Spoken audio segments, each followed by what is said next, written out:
নমস্কার সমস্ত দর্শক বন্ধুরা, তোমাদের জন্য আজ থেকে আরেকটি নতুন ধারাবাহিকের রিভিউ বাবলি সুন্দরী। আশা করব তোমাদের এই রিভিউটি পেতে ভালোই লাগবে।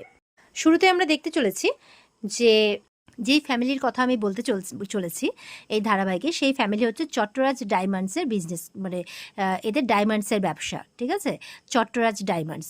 তো এই চট্টরাজ ডায়মন্ডসের যে কর্ণধার সে হচ্ছে বিনায়ক চট্টরাজ, যার এই ব্যবসা, মানে এই যে যত ডায়মন্ডের জুয়েলারি সব ডিজাইন যত কিছু সব কিছু এনারই তৈরি আর কি।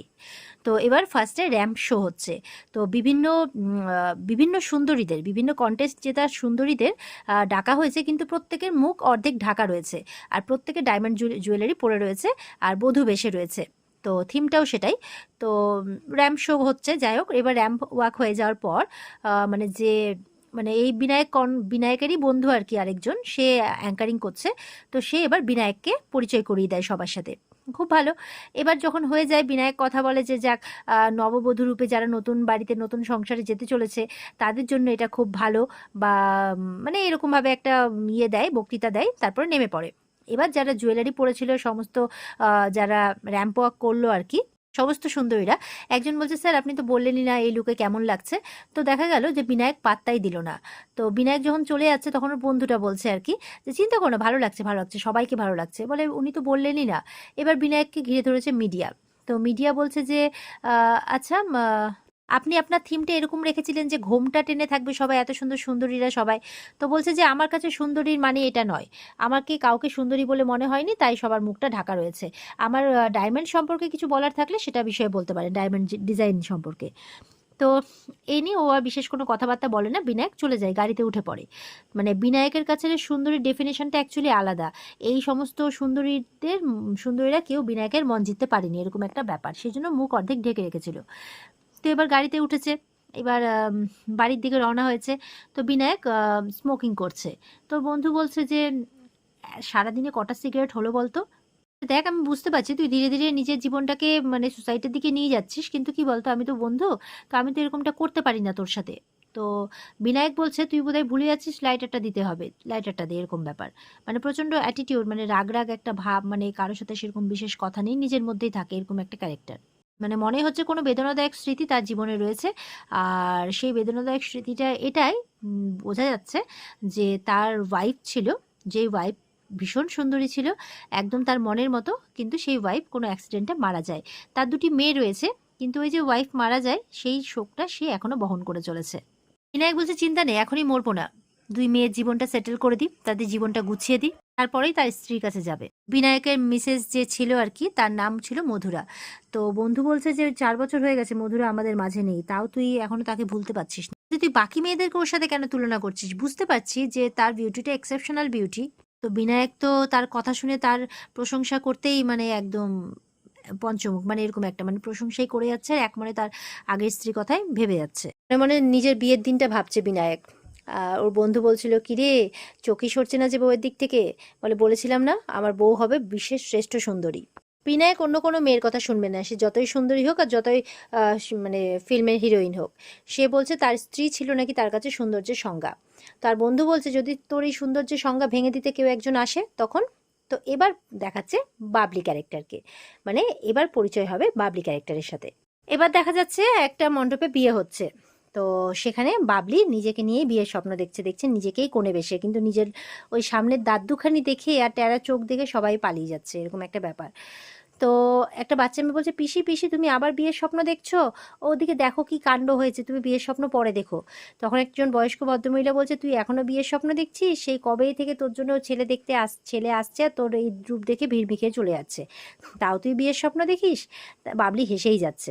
বাবলি বলছে কি করব বলো, যতবার স্বপ্ন দেখি ভাবি বর পালাবে না, হতচ্ছাড়া পালিয়েই যায়।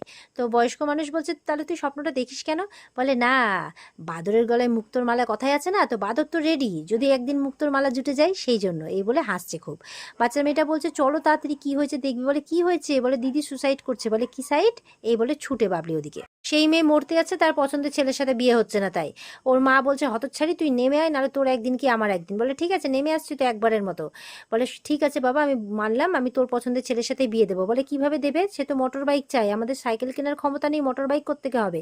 আর আমি অসীমদাকে ছাড়া কাউকে বিয়ে করবও না, তাই আমি মরেই যাব।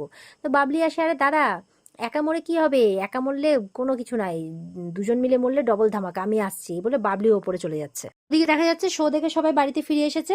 ফিরে এসেই তো বিনায়কের খুব নাম করছে, মানে মেজো ছেলের বউ যে মানে মেজো ছেলের বউ যে সেও একদম ওর দাদাকে নিয়েই ব্যস্ত।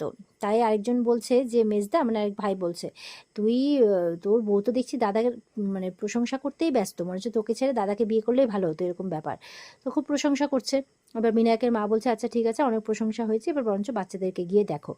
তো এদিকে এবার বাচ্চাদেরকে ডাকা হচ্ছে ওপর থেকে। ঠিক তখনই একটা বাচ্চার পড়ে যাওয়ার মানে আওয়াজ পায়। তখনই ওরা ভয় পেয়ে সবাই ছুটে যায়। বিনায়কের মা মনে মনে বলছে বাচ্চাটা জন্মের পর থেকেই তার মাকে দেখেনি, কি পোড়া কপাল তার, অথচ চোট লাগলে পড়ে গেলে বা ব্যথা পেলে মাকেই ডাকে আগে। এই বলে সবাই দৌড়ে গেছে। তো দেখছে ছোট মেয়েটা পড়ে গেছে আর মাথায় কেটে গেছে, রক্ত বেরোচ্ছে, আর তার দিদি তার উপরে মানে রাগারাগি করছে। তো সবাই বলছে কি করে পড়ে গেল, বলে হ্যাঁ হ্যাঁ এখন তো আমাকেই দোষ দিবা না, নিজেই লাফ দিতে গিয়ে পড়ে গেল আর আমার নামে এখন দোষ হবে, এরকম ব্যাপার, মানে দিদিতে বোনকে দেখতে পারে না। এবার তো বাবলি গিয়ে ওপরে বলছে সেই মেয়েকে যে আচ্ছা তুই মরবি তো মর, তাহলে তো অসীমদা সেই শুটকি তানিয়াকে বিয়ে করবে। বলে কি তানিয়া, বলে হ্যাঁ, সে ওই ফুলসজ্জায় মিহি নাইটি পরে গান করবে ধাক ধাক করনে লাগা, তুই এখানে।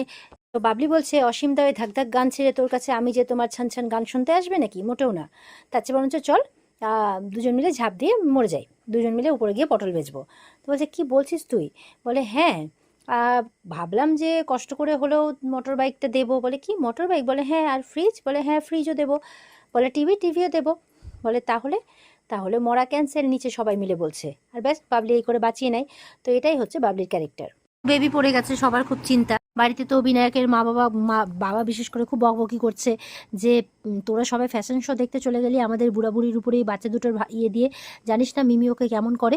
তো আরেকজন বলছে যে বেবি তুমি কেন দিদি দিদি করো, জানো তো দিদি তোমাকে সহ্য করতে পারে না, তোমাকে ধাক্কা দিয়ে দিল। তোর দিদি বাইরে থেকে শুনছে। তখন বেবি বলছে না না, দিদিকে কিছু বলো না, দিদি আমাকে ধাক্কা দেয়নি, আমি নিজে নিজেই পড়ে গেছি, গড প্রমিস, তাই বলছে। তো এবার ওর দিদি চলে আসে। কই এবারও তোমরা বিশ্বাস করবে না যে ও নিজে নিজে পড়ে গেছে, ভাববে যে আমি ফেলে দিয়েছি।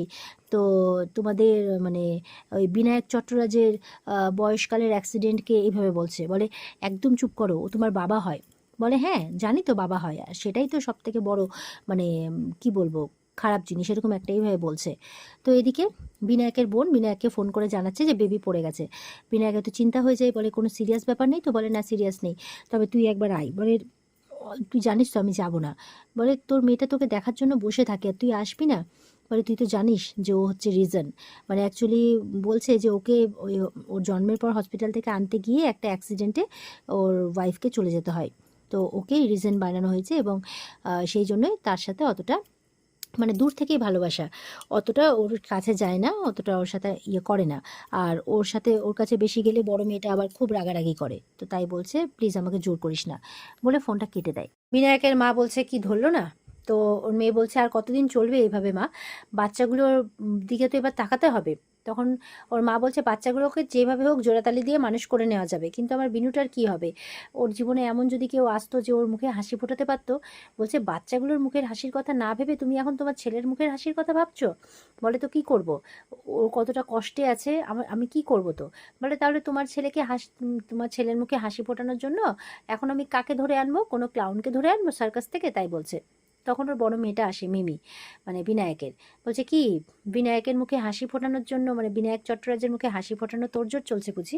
বলছে বেশ, তাহলে তো তোমাদেরকে আমাকে আগে মেরে ফেলতে হবে, কারণ আমি যতদিন বেঁচে থাকবো আমি তো বিনায়ক চট্টরাজকে হাসতে দেবো না।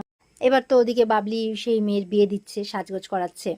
তো বলছে যে এবার বাবলি বিয়ের কথাও বলছে, বলে একে কে বিয়ে করবে, এর বিয়ে হবে না। বলে হ্যাঁ সে কি হয় নাকি, এই তখন আবার গান ধরেছে, এই মূলোর মতো দাঁত আর কুলোর মতো কান, এইভাবে হাসাচ্ছে আর কি সবাইকে। তো এইভাবে গান গেয়ে নিজের বর্ণনা দিয়ে সবাইকে খুব হাসাচ্ছে। দেখেই বোঝা যাচ্ছে মনে কিন্তু হাজারো দুঃখ, কিন্তু তাও সেই দুঃখ চেপে রেখে সবাইকে সেটাকে হাসির কারণ বলে, মানে সেই কারণটাকে ধরেই সবাইকে হাসাচ্ছে আর কি। আর এখানে কিন্তু আজকের পর্ব শেষ হয়ে যায়। তো এই ছিল আজকের পর্বের রিভিউ। তো কেমন লাগলো জানিও। আর আগামীকাল থেকে তোমরা রেগুলার দেখতে পাবে এই বাবলি সুন্দরীর রিভিউ, মানে ধারাবাহিকের রিভিউ। তো বিস্তারিত দেখার জন্য স্টার জলসার পর্দা রয়েছে। আজকের মতো এই পর্যন্তই, টাটা।